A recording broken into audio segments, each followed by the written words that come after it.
questions don't. Don't. Because I know myself, you keep questions to the end, you forget half of them. So once it's on topic, you're not asking me how you fix your email problem at home, I have no problems with taking questions as they come up. Now, we will cut it. If we spend more than a couple of minutes answering the question, we may park it to the end. But please ask it, we'll make a note of it so we can come back to the end. So we're going to go, like you mentioned there, we're going to go through some of the details. We started off this going kind of past, present, and future, and as we developed the presentation, I spend a little bit more time on into the change process and how you implement systems. Software companies, and as I said, 99 there, I have one myself. There are kind of ways that we do business that I suppose if you understand how we operate, it makes the process a lot easier and oftentimes a lot cheaper for you to implement these sort of systems. So we'll get straight into it. As I said, the first slide we'll skip over most of it because Nigel's introduction covered most of my background for it. What he didn't cover, I suppose, is the transition. It's a bit of a strange mix, IT and health and safety. And where that came about is, so my family business is health and safety. So as you mentioned there, I took over a company. That company was started back in '92 by my father. My sister was involved in the company, I was involved in the company. So it's a bit of a family business. We've all worked in the company in some capacity over the years. And going from IT to health and safety, I suppose especially with some of the companies I was working for, I think the last one before I changed was Standard Life out of Edinburgh, which is a mortgage insurance company. But coming from a company like that into health and safety to go from some of the top of the range IT systems to which 10 years ago was pretty much nothing in health and safety. So it was a big change, and I suppose it opened my eyes immediately as to where the challenges people were having and where there was an opportunity to kind of streamline the process and make life a little bit easier for guys trying to do this job day in, day out. Okay? Now, everyone always asks, so before we go any further, company name CGA Software. It's compliance, governance, and analytics, which is kind of the three core pillars that I think should satisfy health and safety. The compliance, trying to stay proactive, staying on the right side of it. The governance, keeping the paperwork and documentation up to date. The analytics, learning and knowledge. We have a wealth of knowledge in the stuff you do day in, day out. But oftentimes we don't take full advantage of that knowledge. We're losing information, we're losing intelligence because we don't have a way to gather and represent it. So the analytics comes in to try to help us learn from the hidden things that we see day in, day out. So tonight, past, present, and future. As I said, we're going to spend a little bit more time on the change, what to look out for, what not to look out for. And as I said, in the future, there may be some debates. What I see is where we're going may not be what you see is where we're going. I'm not afraid of a good argument, so don't be shy. As I said, I know it's a lecture theatre, but I hope to get some voices coming back at me rather than me going. Now, voice-wise, we don't have a mic. You okay at the back? You can hear me all right? It's not often I'm told I'm quiet, but just in case I can't speak up if needs be. Okay? So, the way we're going to do this tonight is I picked 4 main areas that we deal with day in, day out in health and safety environments. So, and we're going to look at how the world has transitioned and changed over a period of time. So, documentation is the first one. Whether we like it or not, it's a key part of every one of our jobs. Now, I remember getting a comment from, I can't remember who the individual's name was, but one of the first weeks I spent working in health and safety, he told me it doesn't matter what a company has or has not, it's what they can prove they have or has. So it's all about documentation, record keeping, recording, notes. So documentation to us is crucial. Now I did mention it was a family business. Go back far enough and unfortunately a lot of this stuff was done on a typewriter. As I said, I remember years ago being at home where the father would actually spend hours and hours and hours typing up an inspection report. Made one mistake, the whole thing was wiped out and started again. I see a few heads nodding, you obviously remember the process. It was painful. So we have come on a bit in the meantime. Computers became popular, all of a sudden these things became a hell of a lot easier. Email became popular around the late 90s or around 2000, it really got adopted here in Ireland. And all of a sudden it didn't take a week, 10 days to send a policy or a safety statement out, get some feedback, get reviews. What could have been a week-long process became something that could happen over a matter of hours of using. So it was a big, big change. And up until recently, that's kind of pretty much where we've been with documentation. It hasn't progressed that much. Like one of my big faults with health and safety systems, if we look at other areas of business, some of them are now in their 4th or 5th or 6th generations of IT systems. Look at accounting. There's been accounting packages which have been common in companies since the 80s. We got new versions in the 90s. New version, so like Sage now, they're what, up to version 10 plus or 11 plus. So they've been around for a long, long time. You look at sales. The sales teams of companies generally have all the best tools and all the bit, it's all about bringing money in. Unfortunately, we seem to have been neglected over the years. And we're only seeing the first real generation of dedicated health and safety systems emerging in the last 3 or 4 years. Now, don't get me wrong. We've all used Word and Office and Excel to try and manage these things. What I'm talking about is dedicated software systems. Back to our documentation route. The last few years, tablets, smartphones have become very popular. I'd see a few, when I walked in, there was a couple of people using tablets, using smartphones. They're both a blessing and a curse. They're a blessing because we can get the information where we want it. The curse is keeping that information up to date and accurate.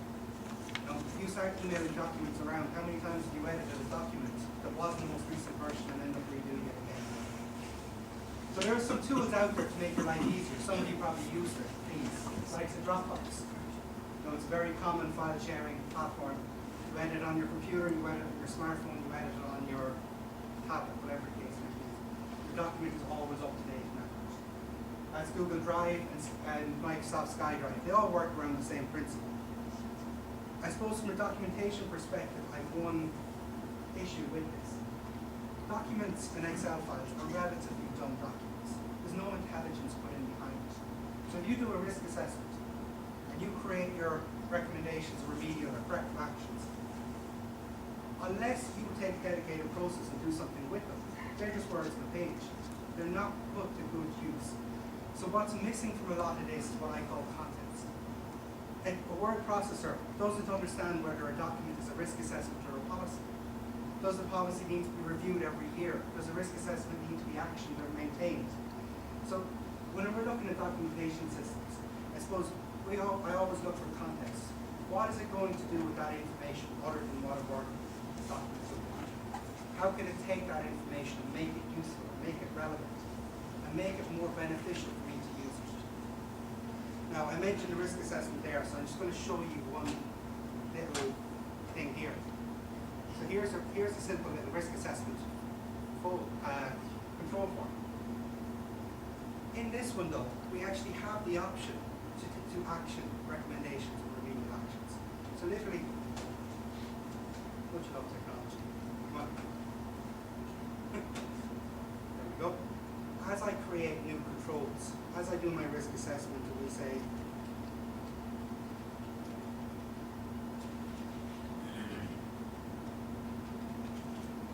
new housekeeping policy, we can actually take this corrective action and action it immediately and assign it to an individual. So I can say this is a job that needs to be done, give it a name. Sorry guys, this mouse is a little bit slow to respond. And action that immediately. So I'm still working on my risk assessment, but that job is now being sent to that individual to the actions. And more importantly, we can track and follow these tasks for them. So not only can have we taken a document and made it more intelligent, we can actually now get added value out of it by being able to track. These were the 5 tasks or 5 recommendations that we assigned as part of the risk assessment. What has happened with those? Because I guarantee you, like myself, you probably made a lot of recommendations over the years that were never anything done with them. At least if they're not, you can see why they're not done. And we know exactly who was there, what data was observed, and there is a date or a due date behind all of this as well. So it's taking, don't get me wrong, the Dropboxes and so on, they're very, very useful. I use them myself. But it's that message of context. It's just a document. It will just put words on a page and make it look pretty. What can we do with those words? Where can we take it to make it more, give you more control, give you more governance, more compliance as to what it is you're doing? Does that make sense?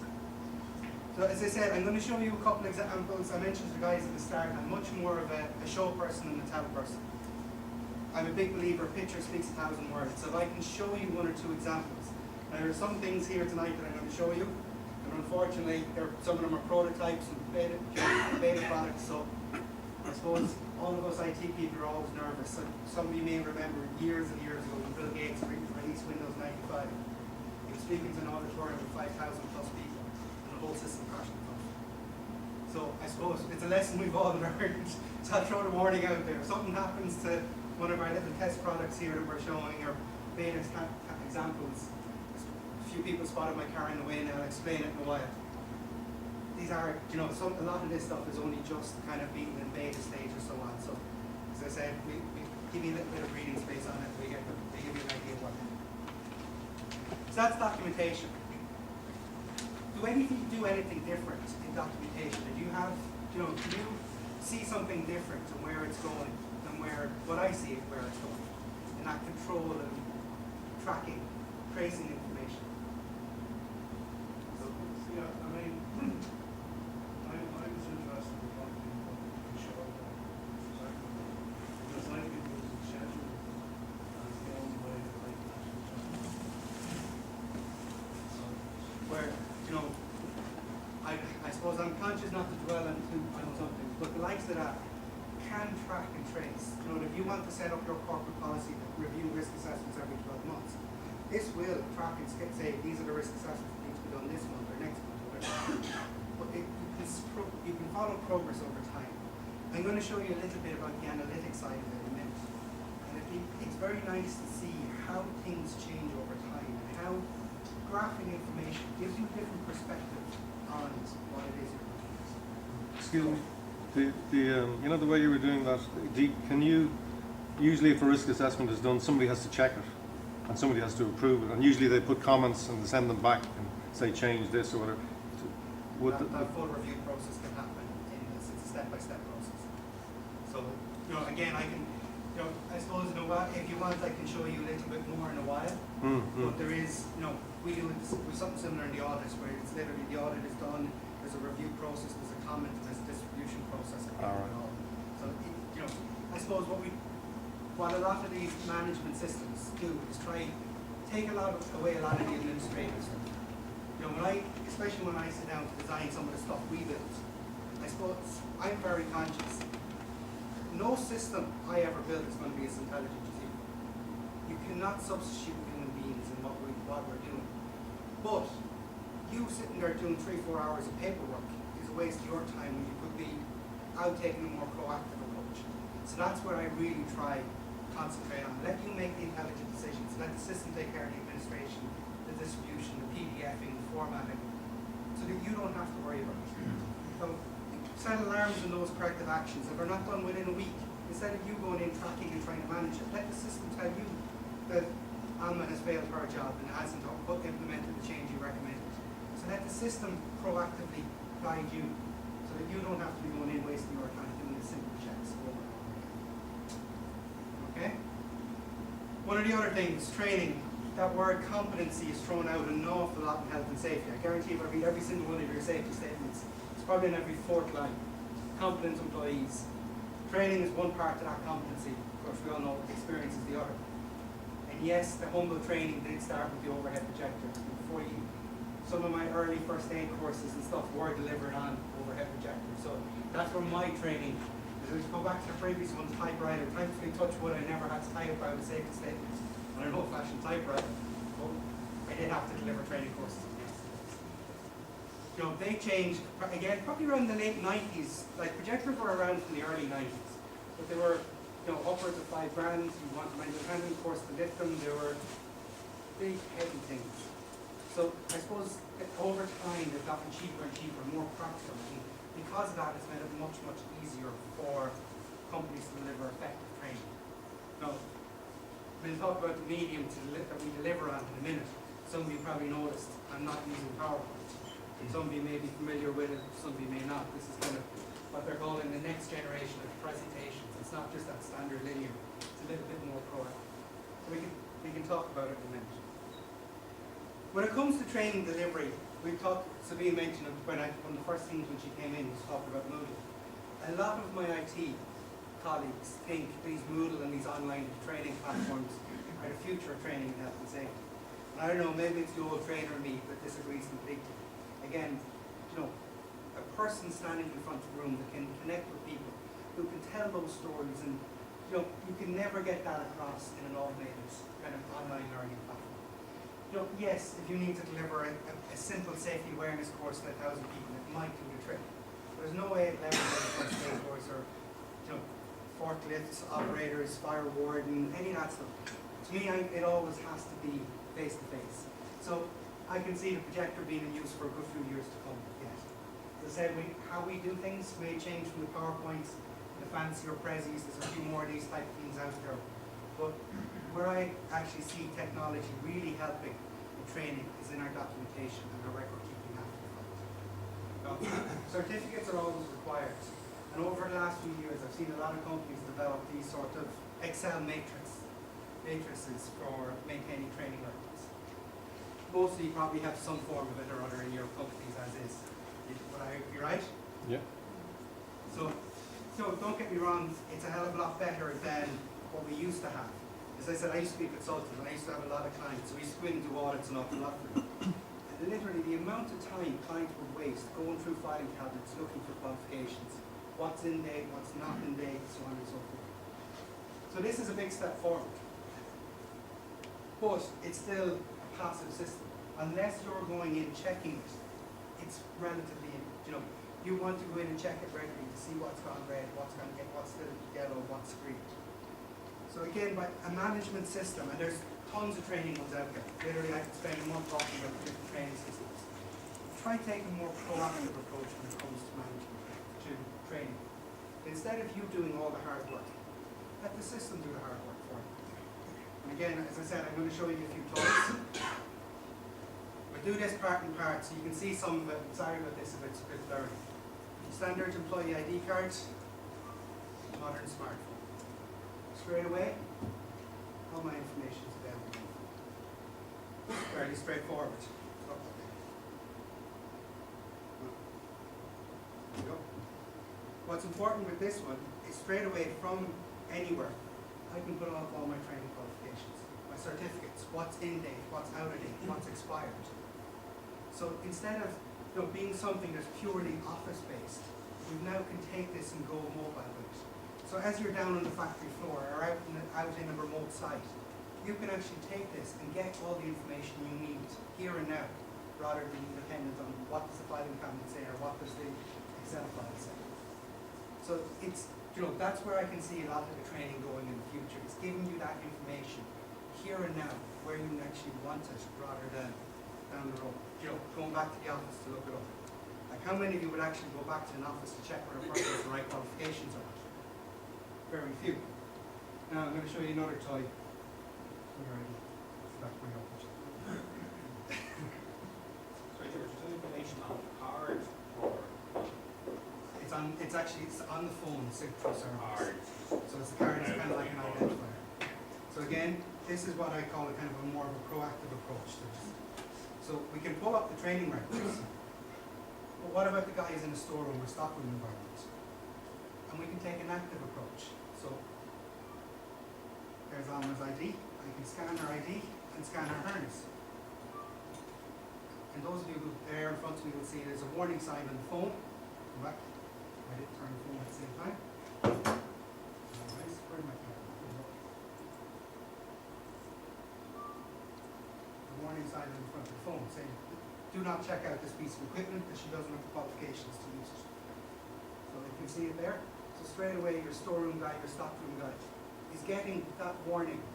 Now, harness may be one thing. What about a ladder? What about a console? What about heavy planted equipment? So instead of taking a passive approach where generally it's after something happens we check whether it has qualifications, why don't we stop this before they ever took it out in the first place?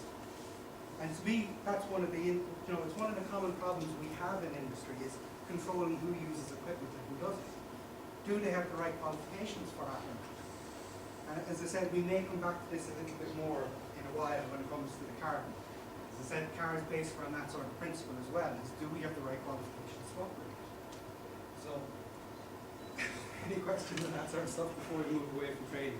Tonight's about teasers. Now, as I mentioned, I could spend a week talking about some of the topics we're talking about tonight. So tonight my role is to tease you, to give you a little glimpse of what can happen or what could be possible. But I'm going to leave it to you if you want me to, quiz me. Is that later technology or current technology? Ask me that on Saturday and I'll tell you when it's released in the morning. Right now you can't get it, but funny enough, it's just as it happens on Saturday in correction. Yeah. It would depend on the individual scanning, so unless it is actually with the workload prevents them from going a step further until the scan. And again, that depends on the, would you put something like this in an office type environment? Absolutely not. No, but what I mean is even out on site, unless it like in his task, which he has a task to do, and the workload split in such a way that the scan has to happen before the person can proceed with the task. The only way to do most other than that, just use the hand to scan. And this depends on the nature of the company. Like, we've someone who's picking this up next week. We've been kind of waiting for the last month or so for us to finish it. And it's a high risk activity. And literally, they have a guy in the storeroom who's manually tracking this stuff in and out. Right now, he's no way to see whether the person has the harness or not. They are actually tracking that particular company. They reckon they're losing about 120 grams worth of equipment every year of live stuff just going missing. So they want to track it, but this is what they see as a proactive.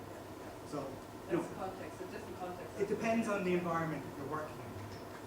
As I said, I'm going to show you something with this in a while, hopefully if it decides to play nice, where it would be more heavy plant or forklifts, where we can actually prevent the machine from being used completely unless they cut it out.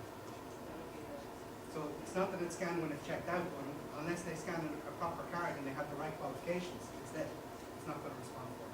But to operate that system, is it the full platform you buy, or can you buy apps that can interrogate systems you have? At the moment, the relationship is between our platform and our app. But as I said, there are hundreds of these other guys out there doing similar stuff. This stuff, probably not just yet, but they're on, we're not the only ones pursuing this as the path towards the future in IT and health and safety. But right now, it's querying our server and our control mechanisms and the apps are paired to get to work together. But there will be, I know there's someone else they're about 12 months away, but they are looking at something that's much more open that will query any of your current existing systems. So there are options out there that are coming. As I said, the reason we can move quite quickly is because we do control both sides of the equation. So it's a narrower focus. It's easier for us to implement.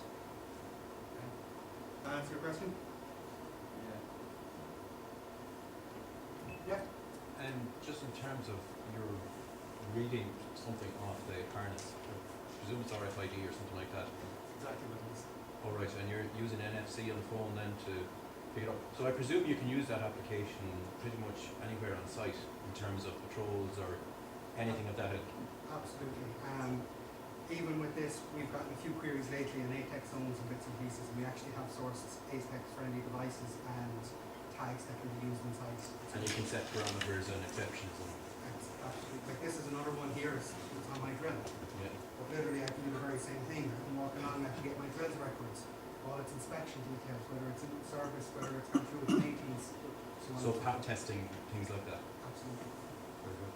So it's, and you mentioned RFID. For those of you who don't or aren't familiar, RFID is a kind of a wave technology. When I bring my phone into range here, electronic signal passes from my phone to the chip, powering a chip to read the stuff off. So it's just a little wave. For all intents and purposes, think of it like a modern barcode. The only difference is this one you can scratch it, you can do what you like with it, it'll still scan. Where barcodes generally, when you start looking at heavy plant and equipment, barcode won't last more than a couple of minutes. So at least this one, it doesn't matter how the clear in the outside tag is, once the electronics inside are fine, it'll scan away the inside. Will that work with preventive maintenance packages like PM and Blue Mountain?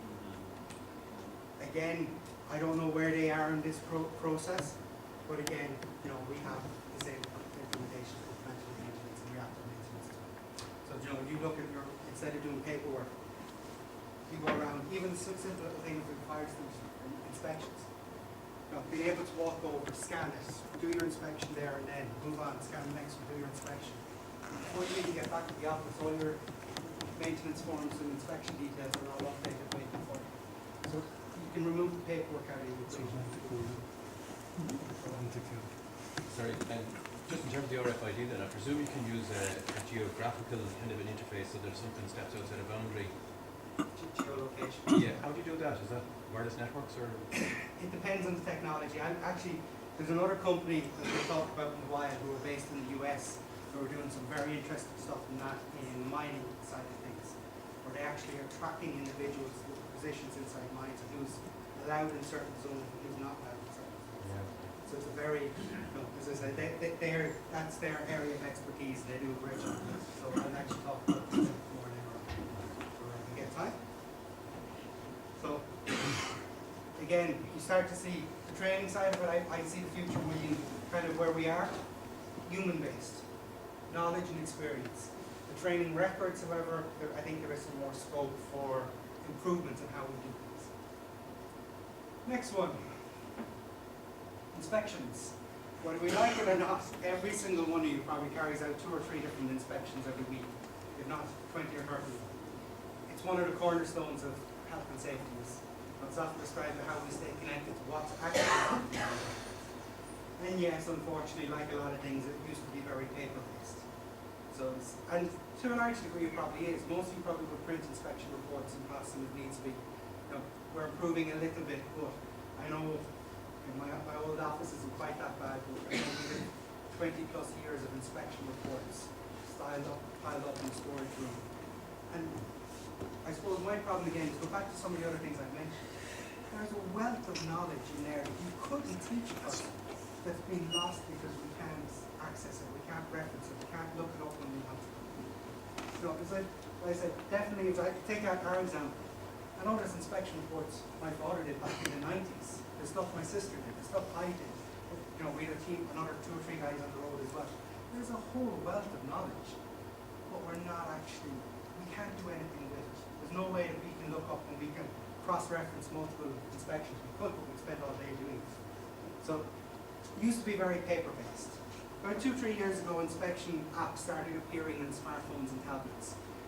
They were a good start to the process, but they fell slightly short in the sense that they used to track it on the app or on the phone, but it didn't go far enough to kind of correlate between, if you've got 5 people in your company doing inspections, how they compare to each other, where the similarities are, and so on and so forth. So it was a big improvement, but again, the tablet world and that having that platform to manage that information is going to be key. Having the information allows us to do cross-references. Where are we falling down? How do we compare this inspection to the last inspection? Have we fallen down on housekeeping for 3 instances in a row? Is that something that needs to be triggered elsewhere? Now, oftentimes, this is stuff that you'll find on inspection reports, but unless you sit there with all 3 of them side by side and dedicate an hour or 2 of your time to looking them up, it's generally lost.